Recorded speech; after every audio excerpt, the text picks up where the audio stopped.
ہمارے نبی صلی اللہ علیہ وسلم نے کتنی پیاری دعا سکھائی، اس کو یاد کر لیں۔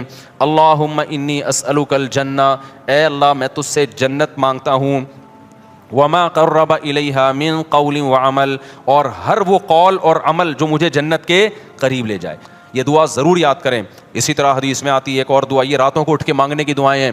اللہم ارزقنی حبک، اے اللہ تو مجھے اپنی محبت دے دے۔ کیسی پیاری دعا ہے۔ اے اللہ ہمیں ہماری ازواج اور اولاد کی طرف سے آنکھوں کی ٹھنڈک عطا فرما۔ ہمارے علماء کا معمول تھا، جب بھی کوئی عورت اپنے شوہر سے پریشان ہے، شوہر اپنی بیگم سے پریشان ہے، ماں باپ بچوں سے پریشان ہے، تو یہ دعا پڑھنے کا ان کو حکم دیتے تھے۔ یہ سورہ فرقان کی سیکنڈ لاسٹ آیت ہے، یہ یاد کر لیں، سمجھ رہے ہیں نا، سیکنڈ لاسٹ سے پہلے والی آیت ہے۔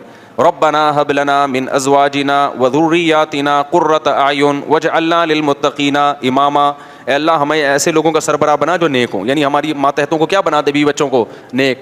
تو میرے بھائی اللہ تعالیٰ فرماتے ہیں ہمارے نیک بندے راتوں کو اٹھ کے اللہ کے سامنے کھڑے ہوتے ہیں اور کہتے ہیں ربنا اصرف عنا عذاب جہنم، اے اللہ اس آگ کا جس کا تو نے اپنی کتاب میں تذکرہ کیا ہے، اس آگ کو ہم سے دور کر دے، ایسے ان گناہوں سے ہمیں بچا لے جن کی وجہ سے ہم جہنم میں جاتے ہیں، اور اے اللہ ہمیں اس جنت کا وارث بنا دے۔ یدعون ربهم خوفا وطمعا، خوف سے اور جنت کی لالچ میں اللہ کو پکارتے ہیں۔ تو آج سے اپنا سب سے بڑا ہدف یہ بناؤ کہ ہمیں موت کے بعد جنت چاہیے اور جہنم سے دوری چاہیے۔ سب سے زیادہ اپنی دعاؤں میں اس کو مانگا کرو، اور جنت والے اعمال بھی۔ یہ نہیں مانگا کرو کہ اللہ برائی نہ چھوٹے جنت میں چلا جاؤں، یہ علماء کہتے ہیں ایک قسم کا کفر ہے یہ۔ اللہم انی اسألک الجنہ وما قرب الیہا من قول وعمل، نبی نے دعا سکھائی، اے اللہ میں تجھ سے جنت طلب کرتا ہوں اور ہر وہ بات اور وہ عمل جو مجھے جنت کے قریب کر دے، اس عمل کی بھی توفیق دے اور اس بات کی بھی توفیق دے۔ بعض دفعہ عمل انسان کو جنت کے قریب لے کے جاتا ہے، لیکن اس کی زبان سے نکلی ہوئی باتیں اس کو جنت سے دور کر رہی ہوتی ہیں۔ بعض دفعہ زبان سے نکلی ہوئی باتیں اس کو جنت کے قریب لے کے جاتی ہیں، لیکن اس کا عمل اس کو جنت سے دور کر رہا ہوتا ہے۔ ہمارے نبی صلی اللہ علیہ وسلم نے کتنی پیاری دعا سکھائی، اس کو یاد کر لیں۔ اللہم انی اسألک الجنہ، اے اللہ میں تجھ سے جنت مانگتا ہوں، وما قرب الیہا من قول وعمل، اور ہر وہ قول اور عمل جو مجھے جنت کے قریب لے جائے۔ ماں باپ کی فرما برداری جنت کے قریب کرتی ہے، ماں باپ کی نافرمانی جنت سے دور کرتی ہے۔ اور اللہم انی اعوذ بک من النار، اے اللہ میں تیری پناہ میں آتا ہوں جہنم کی آگ سے۔ وما قرب الیہا من قول وعمل، مجھے ہر اس عمل سے بچا جو مجھے جہنم کے قریب کر دے، اور ہر اس بات سے بچا جو مجھے جہنم کے قریب کر دے۔ بعض باتیں آدمی کو جہنم میں لے جاتی ہیں، فضول کے تبصرے، لوگوں کے پہ جھوٹے الزامات، غیبتیں، لڑوانے والی باتیں، ادھر کی ادھر ادھر کی ادھر۔ قرآن کہتا ہے نا ویل لکل ہمزۃ لمزہ، ہر وہ شخص جو تانا زنی کرتا ہے اور چغلیاں کر کر کے لڑواتا ہے، کیا جنت میں جائے گا؟ ہوتے ہیں نا دفتروں میں باس کے چمچے ہوتے ہیں کچھ، اس کی شکایت باس کو جا کے، اس کی چغلی اس کو جا کے، اس کو چغلی اس کو جا کے، پورے ادارے کی ایسی کی تیسی۔ کچھ گھروں میں ہوتی ہیں بعض خواتین جو بیان نہیں سن رہی، اپنے بھائی کو بھابھی کے خلاف، اماں کو بہو کے خلاف، اس قسم کی لیڈیز بھی مارکیٹ میں پائی جاتی ہیں۔ جب بھائی بہن سے مل کے گھر آئے گا تو بیگم سے پھٹا ہوگا، ویسے ٹھیک ٹھاک زندگی گزار رہے تھے، تو اس کا مطلب برگلایا کس نے ہے؟ بہن نے۔ ابے بھائی تو اپنے گھر میں انجوائے کر لائف کو یار، تو ان کے گھر میں جا کے یہ کیوں پڑی رہتی ہے، یوں کی پڑی رہتی ہے، نندیں آتی ہیں نا، وہ جو مرضی کری رہے، یہ تو تیرے میاں کا کام ہے نا، اس کو کیوں جا کے پش کر رہی ہے؟ سست ہونا اتنا برا نہیں ہے جتنا میاں بیوی میں آپس میں لڑائی ہونا برا ہے۔ بھائی کوشش کرو یار، جیسے تیسے تیزی لوگ برداشت کر رہے ہیں تو دعائیں دو۔ ماشاء اللہ بھائی صاحب آپ کتنے اچھے ہیں، آپ کی بیگم ایک ذرا بھی کام نہیں کرتی، مگر آپ پھر بھی الحمدللہ اس سے بہت زیادہ محبت کرتے ہیں، برداشت کرتے ہیں۔ تو اللہ کرے آپ کو بھی ایسے ہی داماد بھی ایسے ہی ملے، یہ ہونا چاہیے نا۔ لیکن ہو کیا رہا ہے مارکیٹ میں، جورو کا غلام بنا ہوا ہے، اس طرح کی باتیں ہو رہی ہیں مارکیٹ میں۔ تو خیر اب مارکیٹ میں تو پتہ نہیں کیا کیا ہو رہا ہے۔ تو نبی صلی اللہ علیہ وسلم نے فرمایا وما قرب الیہا من قول وعمل، اے اللہ مجھے جہنم کی آگ سے بچا اور ہر اس عمل سے جو مجھے جہنم کے قریب کر دے، اور ہر اس بات سے بھی جو جہنم کے قریب کر دے۔ یہ دعا ضرور یاد کریں۔ اسی طرح حدیث میں آتی ہے ایک اور دعا، یہ راتوں کو اٹھ کے مانگنے کی دعائیں ہیں۔ اللہم ارزقنی حبک، اے اللہ تو مجھے اپنی محبت دے دے۔ کیسی پیاری دعا ہے، اے اللہ تو مجھے اپنی محبت دے دے، اور وحب من ينفعنی حبہ عندک، اور ہر اس ذات کی محبت میرے دل میں ڈال دے جس سے محبت کی وجہ سے تیری محبت میں اضافہ ہو. جب علماء سے بزرگوں سے محبت ہوگی تو اللہ کی محبت میں کمی ہوگی یا اضافہ ہوگا؟ اور جب فنکاروں سے اداکاراؤں سے اور اس طرح کے لوگوں سے ناچنے والیوں سے محبت ہوگی تو اللہ کی محبت میں اضافہ ہوگا یا کمی ہوگی؟ کمی ہوگی. اس لیے ایک بات یاد رکھو, علماء کو برا بلا نہ کہا کرو, ابے یہ مولوی ایسے, ابے یہ مولوی. جب بھی انسان کوئی بات زبان پہ نکالتا ہے نا, دل پہ بہت برا اثر پڑتا ہے.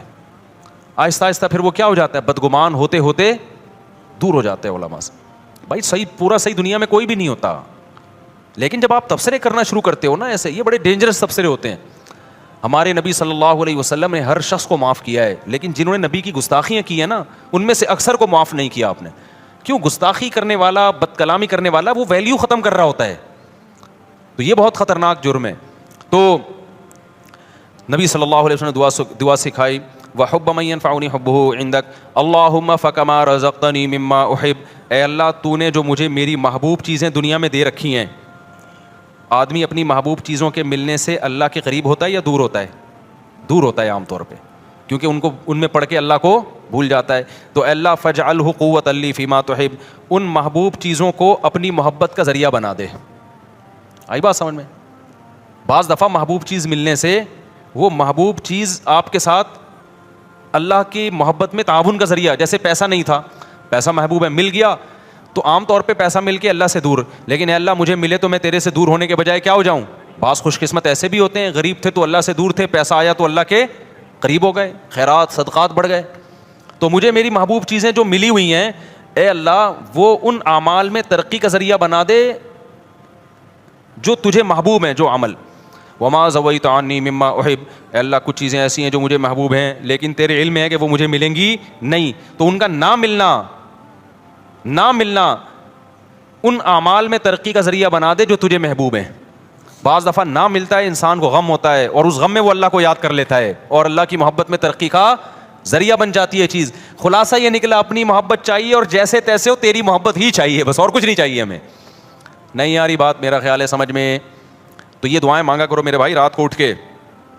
تو اللہ فرماتے ہیں والذین یقولون ربنا اصرف عنا عذاب جہنم ان عذابها کان غراما انها ساءت مستقرا ومقاما. راتوں کو اٹھ کے اللہ سے دعائیں مانگتے ہیں.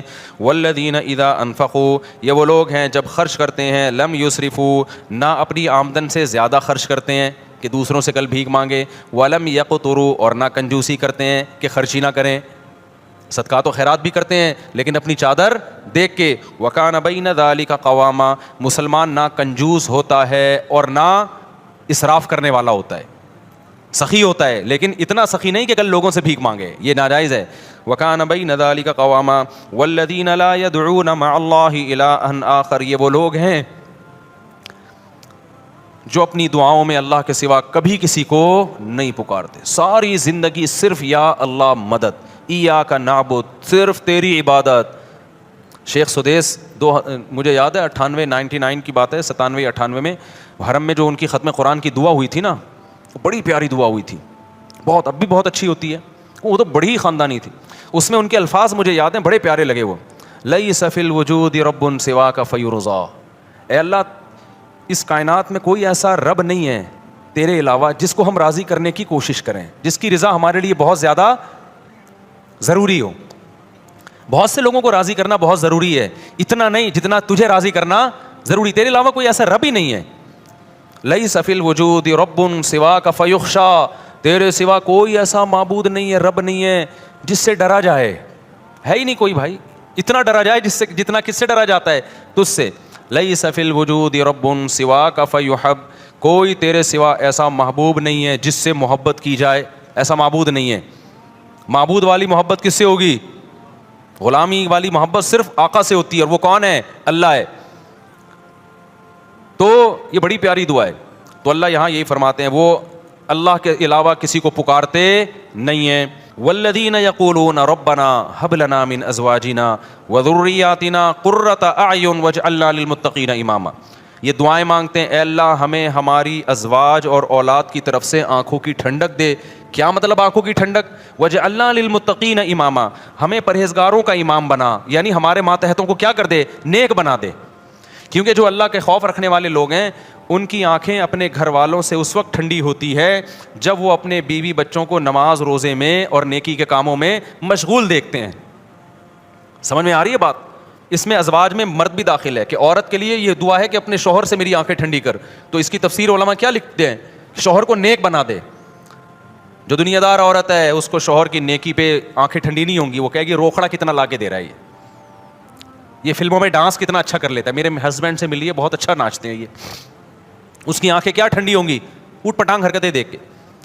جو برا آدمی ہوگا اس کی اپنی بیوی کی آنکھیں اس کو ٹھنڈی کب ہوں گی؟ اور جناب وہ پیسے کما رہی ہے, جاب, آج کل تو یہی چل رہا ہے مارکیٹ میں. لیکن آپ سلیم الفطرہ ہو گئے نا, آپ کو بچیاں اسکارف میں اچھی لگیں گی, اپنی بچیاں پردے میں اچھی لگیں گی, نماز روزے میں بولو اچھی لگیں گی, ڈرامے دیکھتی ہوئی فلمیں دیکھتی ہوئی اچھی نہیں لگیں گی. آپ گھر کا ماحول بنتا ہے, بیوی قرآن پڑھ رہی ہو, بچے, میں نہیں کہہ رہا سارا دن لوگ صوفی بنے رہیں, لیکن یہ منظر عزت دار آدمی کو, سلیم الفطرہ آدمی کو گھر میں بہت اچھا لگتا ہے جب اس کی بچی مصلی پہ کھڑی ہو, بچے قرآن پڑھ رہے ہوں, بیگم صاحبہ بھی قرآن پڑھ رہی ہوں اور میاں قرآن پڑھ رہا ہو, بیگم دیکھ رہی ہو, جو کبھی کبھار ہوا کرتا تھا ہماری سوسائٹی میں. اللہ تعالیٰ کیا فرماتے ہیں زکریا علیہ السلام کے بارے میں؟ یسارعون فی الخیرات ویدعوننا رغبا ورہبا. اللہ نے بڑھاپے میں حضرت زکریا کو اولاد دی نا, تو ان کو اشکال ہوا, اللہ مجھے اتنے بڑھاپے میں کیسے؟ تو فرشتے نے کیا کہا, آپ وہ لوگ ہو کہ آپ, اللہ قرآن میں کہتا ہے کہ یہ وہ لوگ تھے جو, یہ ایسا گھرانہ تھا جو نیکیوں میں دوسروں سے آگے نکلتے تھے, تو اس لیے اللہ کی برکتیں ہوئی ہیں. تو گھروں میں میرے بھائی کچھ آنکھوں کی ٹھنڈک کا ماحول پیدا کرو. یہ آنکھوں کی ٹھنڈک کا ماحول فلموں اور ڈراموں سے پیدا نہیں ہوگا. فلمیں اور ڈرامے اخلاق خراب کر رہے ہیں, بیٹیوں کو ماں کے سامنے چیخنا سکھا رہے ہیں, عورت کو شوہر کے گریبان میں ہاتھ ڈالنا سکھا رہے ہیں, اس میں کانفیڈنس پیدا کر رہے ہیں کہ جتنے تمہارے رائٹ اتنا اس کا رائٹ ہے. گریبان میں ہاتھ ڈال کے پوچھا کرو, فراز شٹ اپ, ہوتا ہے نا, ایسے بات کیا کرو. یہ کون سکھا رہا ہے؟ فلمیں سکھا رہی ہیں, ڈرامے سکھا رہے ہیں, اور میاں کو سکھا رہے ہیں کہ دیکھو رکھ کے اس نے تھپڑ لگایا اور اس نے شادی ناکام ہو گئی تو تیزاب پھینک دیا. میں ایک دفعہ حیدری میں جا رہا, ایک لڑکی بھاگ رہی ہے ٹکڑ ٹکڑ ٹکڑ بوتل لے کے. ابے میں نے کہا پکڑو یار, یہ کیا ہو گیا, کوئی عورت ڈاکو ہے یا بندہ؟ مجھے لڑکوں نے کہا بھائی ادھر کیمرے لگے ہوئے ہیں. میں نے دیکھا چاروں طرف کیمرے. وہ لڑکی جا کے گاڑی میں بیٹھی, اس نے یوں کر کے کچھ بوتل پھینکی. وہ ڈرامہ تھا, وہ ڈرامے کا سین ہو رہا تھا. پتا چلا جی ڈرامے کا سین ہے کہ اس میں تیزاب کی وہ دکھائے, تیزاب نہیں تھا وہ لیکن دکھایا جا رہا ہے تیزاب. میں نے کہا یار یہ کیسے لوگ ہیں یار, یہ تم سوسائٹی کو کیا سکھا رہے ہو؟ جب آپ جرم ٹی وی میں دیکھتے ہیں آپ اپنی آنکھوں سے کہ اس کی نہیں بنی اور اس نے اپنی محبوبہ پہ تیزاب پھینک دیا, کتنے لوگوں کو خیال آئے گا تیزاب پھینکنے کا؟ بس انٹرٹینمنٹ کے نام پہ, انٹرٹینمنٹ کے نام پہ کیا ہو رہا ہے؟ سب کچھ ان کے لیے سب کچھ حلال ہے بھائی. سوسائٹی گئی ایسی کی تیسی ہو جائے سوسائٹی کی. اس لیے انسانوں سے نہیں پوچھا کرو, کس سے پوچھنا ہے, کیا کرنا ہے, خدا سے. تو گھر کا ماحول, اللہ تعالیٰ فرماتے ہیں یہ دعا کرتے ہیں, اے اللہ ہمیں ہماری ازواج اور اولاد کی طرف سے آنکھوں کی ٹھنڈک عطا فرما. ہمارے علماء کا معمول تھا جب بھی کوئی عورت اپنے شوہر سے پریشان ہے, شوہر اپنی بیگم سے پریشان ہے, ماں باپ بچوں سے پریشان ہے, تو یہ دعا پڑھنے کا ان کو حکم دیتے تھے. یہ سورہ فرقان کی سیکنڈ لاسٹ آیت ہے, یہ یاد کر لیں. سمجھ رہے ہیں نا, سیکنڈ لاسٹ سے پہلے والی آیت ہے. ربنا هب لنا من ازواجنا وذرياتنا قرة اعین واجعلنا للمتقین اماما. اے اللہ ہمیں ایسے لوگوں کا سربراہ بنا جو نیک ہوں, یعنی ہماری ماتحتوں کو کیا بنا دے, بیوی بچوں کو نیک. تو مطلب خود ہمیں بھی بنا دے. اصل خود سٹے لگا رہے ہوں اور بیگم کو کیا کہ ان کو آنکھوں کی ٹھنڈک بنا دے. اچھا میرے بھائی, اصل میں نے جس محلے میں رہتا تھا اس کے قریب ایک محلے میں چرسی بہت تھے, تو وہ ان کو دیکھ کے نا میرے دماغ میں ایک لاشعور میں وہ سٹا بیٹھ گیا. اللہ معاف فرمائے, ہر مثال میں سٹا ہی آ رہا ہوتا ہے. تو اللہ فرماتے ہیں اولئک یجزون الغرفۃ بما صبروا, یہ وہ لوگ ہیں جن کو اس صبر کی وجہ سے ہم جنت کے بالا خانے دیں گے. صبر کیا مطلب؟ اس ماحول کو کریٹ کرنے میں کچھ صبر کرنا پڑتا ہے. ٹی وی گھر میں لا کے رکھے, فلم لگانے میں کوئی صبر کرنے کی ضرورت بولو نہیں ہے. ہاں صبر اس میں ہوگا کہ بیگم ابھی سونے کا ٹائم ہے, ابھی نہیں, صبح دیکھیں گے فلم, اس میں تو صبر ہو سکتا ہے. ٹی وی بند کرنے میں کیا ہے؟ صبر ہے. نماز پڑھنے میں کیا کرنا پڑے گا؟ صبر کرنا پڑے گا. تلاوت کرنے میں کیا کرنا پڑتا ہے؟ باوضو ہو کے قرآن ہاتھ میں لے کے بیٹھنا پڑتا ہے. اچھے ماحول کے لیے صبر چاہیے, برائی کے لیے صبر کی ضرورت نہیں, بے صبری چاہیے اس کے لیے. تو اللہ کہتے ہیں انہوں نے صبر کر کے گھر کا ماحول اچھا کر دیا اور خود بھی اچھے بن گئے. تو اولئک یجزون الغرفہ, جیسے گھر میں ان کو آنکھوں کی ٹھنڈک ملے گی, ایسے ہی جنت میں بھی ہم نے ان کے لیے آنکھوں کی ٹھنڈک کا انتظام کیا ہوا ہے. ولا يقتلون النفس التي حرم الله الا بالحق, کسی انسانی جان کو ناحق قتل نہیں کرتے. ولا یزنون، اور زنا نہیں کرتے. اللہ نے زنا کو قتل کے ساتھ ذکر کیا ہے. اس سے پتہ چلتا ہے زنا کرنا اور قتل کرنا اللہ کی نظر میں کیا ہے؟ سیم. علماء نے اس کی حکمت بیان کی ہے. زنا انسانیت کا قتل ہے. کیوں؟ اس سے ولد الزنا بچے ہوتے ہیں. آج یورپ میں دیکھو باپ لیس بچے ہو گئے نا, یہ انسانیت کا قتل کر دیا, خاندانی نظام سے بچوں کو محروم کر دیا. اب یہ نہ ہو کہ کوئی کہے کہ میں جب زنا کرتا ہوں تو معاذ اللہ میں تو حمل روکتا ہوں, بچہ ہی نہیں ہوتا. اللہ کی نظر میں یہ کیا ہے بھائی؟ تیرا بچہ ہو یا نہ ہو, لیکن جس سوسائٹی میں زنا ہوگا وہاں ولد الزنا ہوں گے. انگریزوں کو دیکھ لو نا جا کے, یہ انسانیت کا قتل کر دیا تم نے, روحانی قتل ہے انسانیت کا. اس لیے قرآن کہہ رہا ہے زنا کے قریب بھی پھٹکنے کی اجازت نہیں ہے. وَمَن يَفْعَلْ ذَلِكَ يَلْقَ أَثَامًا, اللہ کہتے ہیں جس نے یہ کام کیا, انسانی قتل کیا یا زنا کر لیا, وہ بہت بڑے جرم سے ملاقات کی اس نے, چھوٹا مجرم نہیں ہے. یضاعف له العذاب یوم القیامہ, بہت بڑا عذاب ہم اس کو قیامت کے دن دیں گے اور ذلیل ہو کے اس میں پڑا رہے گا وہ. تو قتل نفس اور زنا کو اللہ نے ایک ساتھ بیان کیا. آج قتل کو تو جرم سمجھا جا رہا ہے, زنا کو جرم نہیں سمجھا. جب کوئی کہاں کرے نا یہ میری گرل فرینڈ ہے, اس کو بولو اللہ کے عذاب سے ڈر. یہ بھنگیوں چماروں کی عادت ہو سکتی ہے گرل فرینڈ رکھنا, کسی شریف آدمی کی عادت نہیں ہو سکتی ہے, خاندانی آدمی کی عادت نہیں ہو سکتی. فخر سے بتا رہے ہوتی میری گرل فرینڈ ہے, میری گرل فرینڈ. انٹرویو آ رہے ہیں, بھائی کیوں پروموٹ کر رہے ہو اس چیز کو؟ بولے کوئی بھنگی ہے, زنا کر رہا ہے, صاف صاف یہ بولنا تو نے گرل فرینڈ رکھی ہوئی ہے, کیا لگتی ہے تیری ہے؟ تیرے باپ کو بھی چاہیے تھا کہ گرل فرینڈ رکھ لیتا, پھر تو پیدا ہو جاتا اس سے ولد الزنا اور حرامی پیدا ہو جاتا. تو یہ حرکتیں کیوں کر رہا ہے؟ یہ لیونگ ریلیشن انڈیا میں ہندوؤں کے کام ہو سکتے ہیں, یا امریکن کے کام ہو سکتے ہیں, یورپین کے کام ہو سکتے ہیں, وہ ان کے کام ہے, ان کو نہیں چھیڑو آپ. مسلمان اس گندگی کے برداشت نہیں. لیونگ ریلیشن گدے گھوڑے کے ہو سکتے ہیں, گدی گھوڑی کے, گدھا گدھی کے ساتھ لیونگ ریلیشن کرے, گھوڑا گھوڑی کے ساتھ. نکاح کرنا انسانوں کا کام ہے, زنا کرنا گدے گھوڑوں کا کام ہے. آپ کے پاس دو لائف اسٹائل ہے, گدے گھوڑوں والا اور ایک انسانوں والا, پیغمبروں والا. پیغمبر اپنے گھروں سے بچیاں رخصت کرتے ہیں شادی کے لیے, اس کے علاوہ پیغمبر نے اپنے گھر سے بچی کبھی رخصت نہیں کی ہے. اپنی بیٹیوں کو گھر سے شادی کے لیے رخصت کرو, بوائے فرینڈ کے ساتھ جانے مت دو اس کو, نہ خود گرل فرینڈ رکھو. پیغمبروں کے گھروں میں عورتیں آئی ہیں معاذ اللہ نقل کفر, کیا دوست بن کے آئی ہیں, بیویاں بن کے آئی ہیں. آپ کے گھر میں عورت بیوی بن کے آئے گی, آپ کی بہن بیٹی گھر سے کسی کی بیوی بن کے نکلے گی. اس کے علاوہ تمام راستے کیا ہیں؟ بھنگیوں چماروں والے, گدے گھوڑوں کتوں والے راستے ہیں. کوئی بولا کرے نا, دیکھو اللہ کی خاطر غصہ کرنا, اللہ کی خاطر نفرت کا اظہار کرنا, یہ بھی ضروری ہے. حدیث میں جہاں یہ آتا ہے کہ اللہ کی خاطر محبت کرو, وہاں اللہ کی خاطر نفرت بھی ہے. اپنے ذرا سے معاملات میں ایسے غیرت دکھاتے ہیں جیسے پھٹا جا رہا ہے, وہاں اخلاق ختم ہو جاتے ہیں. اللہ کے معاملے میں ایسا گھننا, 3 طلاقیں دے کے لوگوں نے بیویوں کو رکھا ہے. ایکچولی ان کا معاملہ ہے, ہم کیوں ان کو انوائٹ کر رہے ہیں دعوتوں میں؟ بھائی قرآن نے منع کر دیا 3 طلاق کے بعد رکھنا, بائیکاٹ کرو اس کا. میں نہیں کہہ رہا کہ جا کے سر پہ ڈنڈے مارو, بولو بھائی ہمارا ان سے ہمیشہ کے لیے تعلق, بولو ختم. بہن نے کہ شوہر نے 3 طلاقیں دی, اس نے فتویٰ لے کے شوہر کے ساتھ رہ رہی ہے, بہن کو بول دو ہمارے دروازے تمہارے لیے ہمیشہ کے لیے بند. دوست نے ایسا کر لیا, اپنی بیوی کو 3 طلاقیں دے کے رکھا ہے, بولے بھائی دوستی آج سے کیا ہے ختم, ہم تجھے کوئی ایف آئی آر کٹتی بھی نہیں ہے اس پہ, ہم نہیں تجھے کچھ کہہ رہے, لیکن ہمارے ساتھ تعلق کیا ہے؟ حرام کو یار تم حلال کا لیبل لگا رہے ہو اس کے اوپر. قرآن نے صاف منع کر دیا, نہیں ہوتا 3 طلاق کے بعد, نہیں رہ سکتی. فتوے تو آپ کو ہر دور میں ہر طرح کے مل جائیں گے, تو کچھ خدا کے لیے بھی تھوڑی سی غیرت اختیار کرنا سیکھو. میں نہیں کہہ رہا لوگوں کے سر پھاڑو, نہ ہمیں یہ اتھارٹی ہے نہ ہم یہ کر سکتے ہیں, اپنی نفرت کا تو اظہار کرو نا. دوست آتا ہے گرل فرینڈ کو لے کے, بھائی مجھے گھر چاہیے, ابے بھائی ہمارا یہ چکلا کھانا ہم نے یہاں پہ گھر میں نہیں کھولا ہوا. آدھے ہوتے ہیں کہ یار رات گزارنی ہے گرل فرینڈ کے ساتھ, بولو یہ چکلا کھانا نہیں ہے, شریف لوگوں کا گھر ہے, پتلی گلی سے نکل یہاں سے. اکیلا آئے گا تو ٹھیک ہے بیٹھ, یا بیوی بنا کے لائے گا تو ٹھیک ہے, ہمارا گھر ہے بھائی, دوستی آ رہی ہے بھابھی کے ساتھ آؤ جاؤ آنا ہے. گرل فرینڈ کیا ہوتی ہے؟ حرام رشتہ ہے. کتوں گدے گھوڑوں کے یہ رشتے ہوتے ہیں, انسانوں کے یہ رشتے نہیں ہوتے. قرآن کتنا بڑا جرم بیان کر رہا ہے, وَمَن يَفْعَلْ ذَلِكَ يَلْقَ أَثَامًا, جو زنا کرے گا قتل کرے گا, قتل کے ساتھ بیان کر رہا ہے قرآن.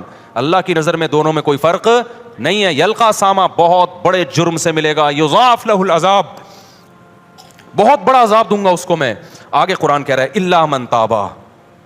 کیسی پیاری آیتیں ہیں یار, کتنی دھمکیاں دی اللہ نے.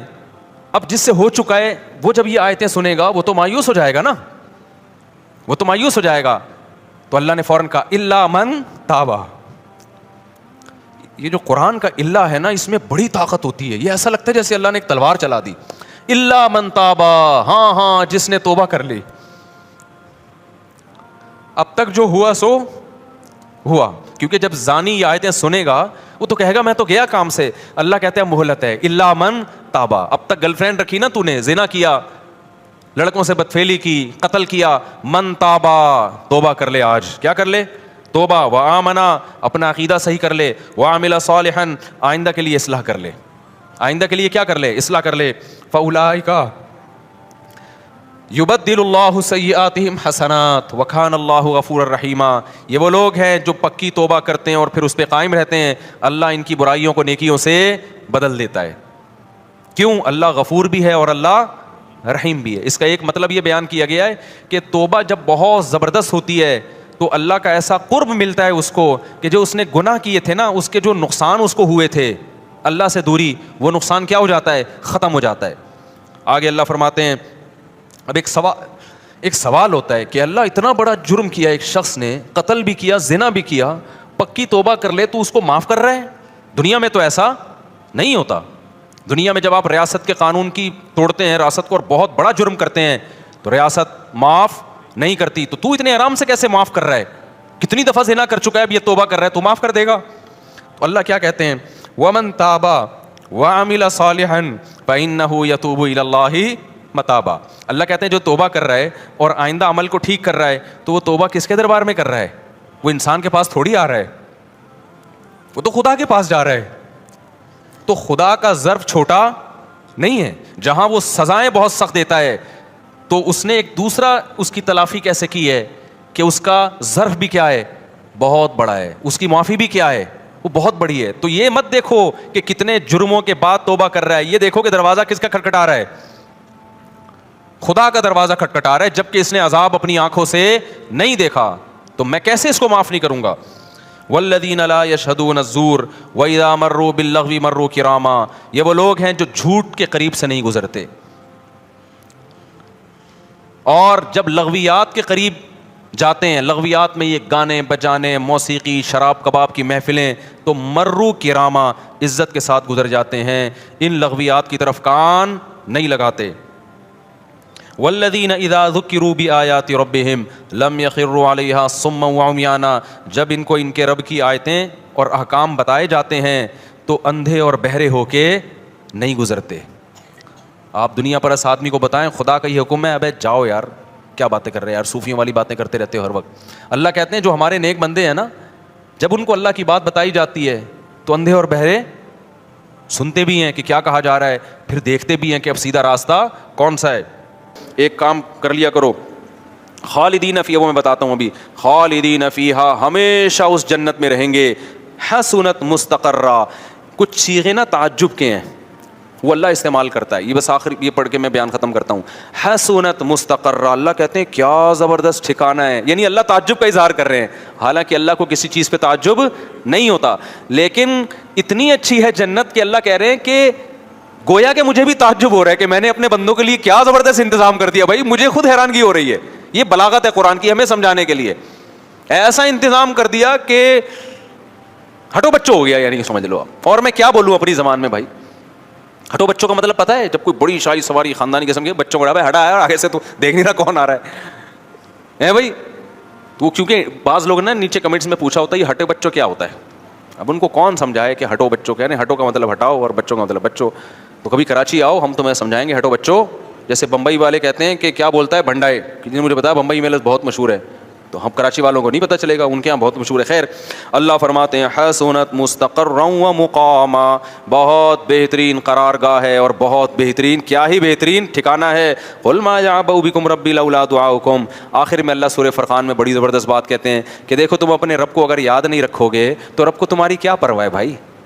تم آپس کے ہی مسئلوں میں لگے رہو گے, کھا اسی کا رہے ہو, پہن اسی کا رہے ہو, بھول اسی کو گئے ہو, تو پھر آخرت میں مجھ سے امیدیں مت لگانا. میں تو اسی کو یاد رکھوں گا جو مجھے یاد رکھے گا. فقد کذبتم فسوف یکون لزاما. تم اگر انکار کرو گے نا ان باتوں کا اور عمل سے دور جاؤ گے تو پھر دوسرا انجام ہوگا تمہارا, یہ والا انجام نہیں ہوگا. وہ میں ایک بات ذہن میں آئی تھی, وہ نکل گئی ذہن سے, میں نے کہا وہ بتاتا ہوں میں. اولئک یجزون الغرفۃ بما صبروا ویلقون فیہا تحیۃ وسلاما. ابھی میں نے کہا تھا نا ایک بات کر کے بیان ختم کرتا ہوں. دیکھو یار ایسے منٹوں میں بات دماغ سے نہیں. ایک کام, ہاں یاد آ گیا, پچھلے سال نا میں ڈیفینس میں گیا کسی کے گھر, کوئی بیان تھا یا کوئی میرے دوست تھے, دعوت تھی, ہاں دوست تھے میرے, وہ دعوت تھی. مجھے کتے سے یاد آیا, اصل میں ان کے گھر بہت بڑا کتا تھا, میں نے سمجھایا بھی کتے مت پالو. میں جب ان کے گھر گیا تو ان کے والد صاحب نے اپنے گھر کا مجھے وزٹ کرا کے کمرہ دکھایا. بڑا وی آئی پی کمرہ تھا وہ, خوشبو, عود کی خوشبو جو ہے نا, دھونی.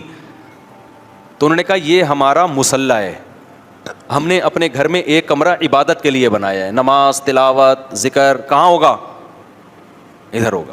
میں نے کہا بھائی یہ تو حدیث میں نبی کا حکم ہے کہ اپنے گھروں میں ایک کمرہ کیا بناؤ, عبادت کے لیے. اب کراچی میں لوگوں کے گھر چھوٹے ہوتے ہیں, اتنے کمرے ہوتے نہیں ہیں, لیکن جن لوگوں کو اللہ نے بڑے گھر دیے ہیں ان کو چاہیے کہ نبی صلی اللہ علیہ وسلم کی حکم کی تعمیل میں ایک کمرہ کس کے لیے خاص کر دیں, اللہ کے لیے. پھر اس کو بہت صاف ستھرا رکھیں, اس میں عود کی خوشبو کی دھونی دیں, جو خوشبو میسر ہو. اگربتی نہ لگائیں, اللہ کا واسطہ, اگربتی مزاروں پہ لگی ہوتی ہے, اب وہ انتخابی نشان بن چکی ہے, اور وہ بھی نہ لگائیں. کافور وہ مردوں پہ لگا کے نا, وہ مردوں کی کا انتخابی نشان بن چکا ہے. وہ کہیں کافور لگی ہو, مجھے لگتا ہے کوئی مردہ لیٹا ہوا ہے یہاں پہ, مجھے تو ایسا لگتا ہے, مجھے آپ کا نہیں پتا, بہرحال تو ایسا لگتا ہے بھی تازہ جنازہ ہوا ہے. وہ کافور بنا ایسا دیا گیا, حالانکہ وہ ایک زمانے میں دولہا اور دلہن کے لگتا تھا. اب دولہا کے لگاؤ گے نا, وہ دلہن بھاگ جائے گی, بولے گی مجھے میت کی بو آ رہی ہے. کچھ چیزیں لگ کے وہ اس کا علامت بن جاتی ہیں نا. اگربتی مزاروں پہ ہوتی ہے اور قبرستانوں پہ, تو وہ بھی عجیب سی. تو کوئی اچھی خوشبو لگا لو جو خوبصورت, یعنی مزہ آئے اس کو. بڑا فرق پڑتا ہے جب صفائی ستھرائی اور اچھی خوشبو ہو نا, جو دماغ میں نہ چڑھے, اچھی بھینی خوشبو, بڑا ایک اس سے عبادت کا لطف ڈبل ہو جاتا ہے. ہمارے نبی نماز کے لیے بہت زیادہ خوشبو لگا کے آیا کرتے تھے, بہت زیادہ خوشبو کا استعمال کرتے تھے, اچھی خوشبو بشرطے کے. تو ایک کمرہ گھروں میں کیا کرنا چاہیے, اس کو پاک صاف رکھو. یہ جو علماء نے بیان کیا نا, عورتیں گھروں میں اعتکاف کریں, یہ تو اصل میں اس کمرے میں اعتکاف تھا جو نماز کا کمرہ ہوتا تھا. اب نماز کے کمرے ہوتے نہیں, ارطغرل والا ڈرامہ جہاں چل رہا ہوتا ہے اسی میں اعتکاف چل رہا ہوتا ہے. سمجھ میں آ رہی ہے بات, جو ارطغرل کا اب چل رہا ہے, ارطغرل یہ جس کمرے میں فلم دیکھتے ہیں اسی کمرے میں اعتکاف ہو رہا ہے. تو یہ تو اصل میں یہ تھا کہ جب عورتوں کو مسجد میں آنے سے فتنہ کے خوف سے بعض فقہاء نے پابندی لگائی کہ بھائی فتنہ ہو رہا ہے. میں تو اب اس زمانے میں قائل ہوں خواتین کے, مسجد میں اعتکاف کا قائل تو نہیں ہوں میں, لیکن نمازوں کے لیے میں قائل ہوں, کیونکہ اس میں بڑے فتنے آج کل مسجدوں میں اعتکاف میں خواتین کے, وہ مشاہدے پر مبنی ہیں. تو شریعت کے ایک حکم کی وجہ سے دوسرا حکم اگر ضائع ہو رہا ہو نا, تو یہ مستحب حکم ہے, اور فتنے سے بچنا کیا ہے, واجب ہے. تو گھر میں کیا ہے, تو اس میں یہ ہے کہ بھائی وہ صاف ستھرا ایک کمرہ ہو, اس میں کارپٹ بچھائیں, اس میں خوبصورت پردے لگائیں, اور اس کو بند رکھیں. بچوں کا داخلہ اس میں کیا ہو, ایسا نہ ہو بچے وہاں جا کے ساری چیزیں الٹ پلٹ کریں, پیمپر پھینک کے آ گئے, پیشاب کر دیا. تو بچوں کو لے کے جائیں مگر اپنے ساتھ, سمجھتے ہو. تو ایسا کمرہ جن لوگوں کو اللہ نے گنجائش دی ہے نا گھر میں اللہ کرنے کے لیے بنائیں. ہمارے شیخ اللہ ان کی عمر برکت دے, ایک دفعہ انہوں نے مجھے اپنا کمرہ دکھایا, بڑا صاف ستھرا وی آئی پی کمرہ ہے. انہوں نے کہا یہ اللہ کرنے کے لیے, یہ کس کے لیے, اللہ کرنے کے لیے. تو ایسا ہونا چاہیے. تو گھر اگر گنجائش ہو, نہیں ہے تو پھر کہیں بھی کچھ بھی کر لو بھائی, ٹھیک ہے نا, اللہ اسی طرح قبول کرے گا. کوئی پھٹا ڈال لو, اس پہ نماز پڑھ لیا کرو. ہمارے حضرت کا بھی ایک نماز کی ایک جگہ تھی, ہمارے حضرت مفتی رشید احمد صاحب رحمہ اللہ کی, بڑا پیارا کمرہ سجایا ہوا تھا انہوں نے. تو وہ نماز کی ایک جگہ تھی. حضرت تو پھر تھے بڑے خاندانی, صفائی ستھرائی بہت سے بھی زیادہ تھی, وہ میں اور آپ افورڈ نہیں کر سکتے. تو اس میں ایک تختہ تھا, اس کے اوپر ایک خوبصورت سا مصلی بچھا ہوا تھا, اور بہت زیادہ خوشبو کا استعمال. اس میں یہ تھا کہ اس کے اوپر جو جائے نماز خوبصورت سی بچھتی تھی, تو حضرت کے ہاں اصول یہ تھا کہ اتنے دن میں یہ دھل جائے گی, حالانکہ اتنے دن میں وہ گندی نہیں ہوتی تھی. تو ہم نے حضرت سے کہا یہ تو میلی ہوتی نہیں ہے, تو میلی ہونے سے پہلے کیوں دھوتے ہیں؟ حضرت نے فرمایا میلی ہونے کے بعد اگر دھوئیں گے تو میل تو دیکھ لیا نا. نہیں آئی بات سمجھ میں, اوپر سے گزرتی ہیں ہم لوگوں کی سمجھ میں یہ باتیں. حضرت فرمایا میل تو دیکھ لیا نا, دھونا تو اس لیے تاکہ گھر میں میل نہ آئے.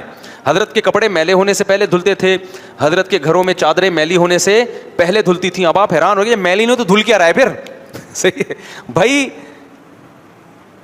اب خطرہ ہوتا تھا کہ اب نہ دھوئی تو میلی ہو جائیں گی, تو پہلے ہی دھو دو.